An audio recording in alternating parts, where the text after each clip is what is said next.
بسم اللہ الرحمن الرحیم الحمد للہ وکفا وسلام علی عبادہ الذین اصطفی اما بعد۔ معزز ناظرین و سامعین، ربیع الاول کا مہینہ شروع ہو چکا ہے اور آج ربیع الاول کی 5 تاریخ ہے۔ یہ وہ مبارک، مقدس اور محترم مہینہ ہے کہ جس کی 12 تاریخ کو اور اصح قول کے مطابق 9 تاریخ کو انسانیت کے سب سے بڑے غمخوار،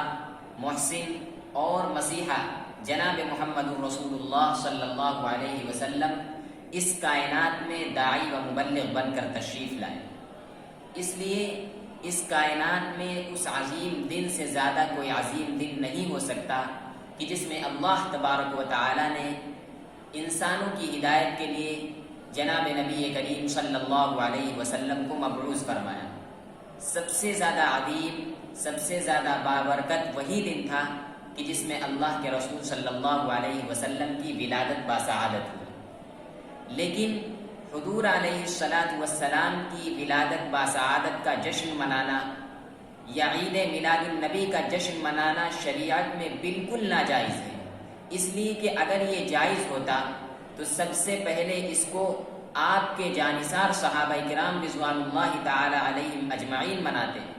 لیکن کسی ایک صحابی نے اپنی پوری زندگی میں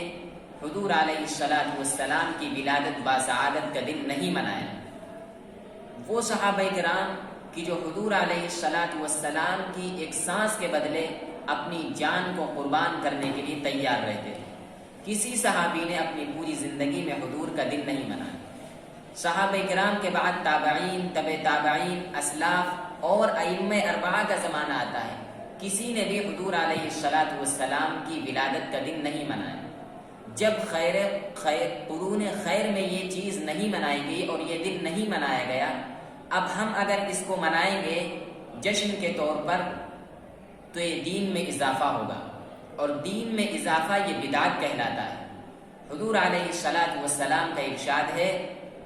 من احدث فی امرنا ھذا ما لیس منہ فہو رد، کہ جو شخص ہمارے اس دین میں نئی چیز پیدا کرے گا تو وہ مردود ہے۔ بعض جگہوں میں دیکھا گیا ہے کہ ایک عظیم میلے کی شکل میں جلوس نکالا جاتا ہے جس میں طرح طرح کی خرابیاں پائی جاتی ہیں، اور بعض مقامات پر اس طرح جلوس نکالا جاتا ہے کہ اس میں